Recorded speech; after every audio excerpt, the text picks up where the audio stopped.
My guest today is Caroline Dasmont-Frey. She recently joined FTI, August of this year, with the title of Chief Strategy Officer. Before then, she spent 20 successful years working in roles for the Big Four, more recently in strategy roles.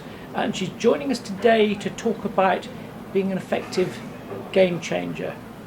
First obvious question, Caroline, you have this title of strategy officer, and yet you have, in GC Index terms, a very strong game changer profile. What's the difference between being a game changer and being a strategist? How do you see that? I've never really thought of myself as a game changer before taking the GC Index. What I have observed, though, is that strategy has evolved. Strategy as a discipline has evolved. And if you think about strategy in terms of impact on the organizations you work with, I think it's important to recognize that in a digital environment, historical models don't necessarily help you predict the future. And so to be successful, you now need a combination of data and structure, as well as ideas, creative thinking, and problem solving. And I think that's a really good opportunity for people who score high on the kind of the creativity and imagination dimension, because you really need to think about how you connect dots and think about opportunities that might not have existed before. I very much see my strategy role as an enablement function. My role is to ensure that the organization I work with, whether it is kind of within my business or with clients, helps the stakeholders I work with be successful. So when you looked at your profile, your GC Index profile, and you saw this game changer aspect of it, what actually resonated for you in that? What made you think, actually, yes, maybe that is me? When I started my career, strategy was very much about looking at the past and then using models and predictive analytics to chart kind of courses for the future. Yes. I think that the world has changed, and in a digital environment, we're now seeing strategies that are driven by different types of predictions, and actually the creativity dimension and the ability to imagine possibilities is now stronger than it used to be.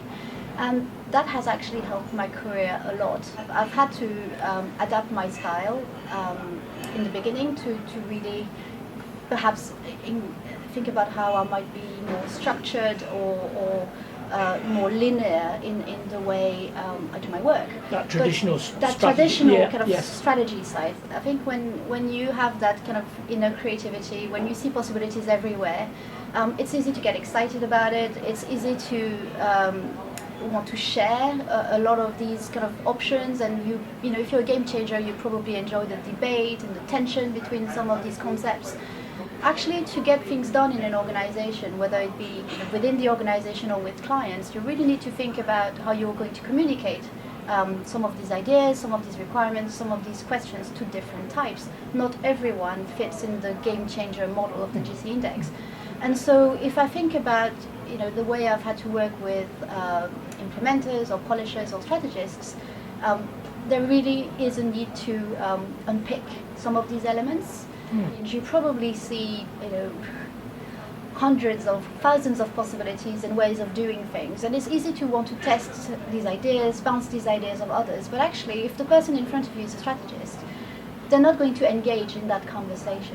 The other dimension is, what am I trying to achieve?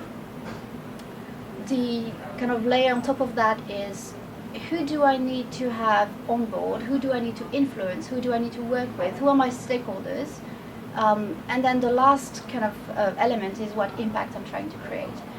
So I try to stay with that a little bit before I engage everybody around some of my ideas. There will be a number of ideas, a number of options, a number of exciting discussions that will never make it to the conversation, and that's okay. That theme is interesting, of knowing that you have to let go of some ideas, because we know almost by definition that there's an obsessive quality in game changers, which means sometimes it's tough to let go, but you've learned to do that.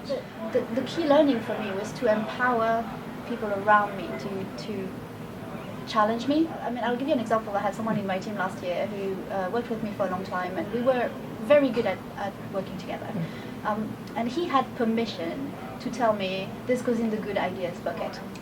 You know, I had to say to him, Yes. I have a tendency to come up with 10 different ways of solving one thing, but once we've made a decision, let's kind of park those good ideas for later. Yes. It was not, yes. And he was very good at capturing them and bringing them back Yes. later on when there was an opportunity to do so, but in a structured way.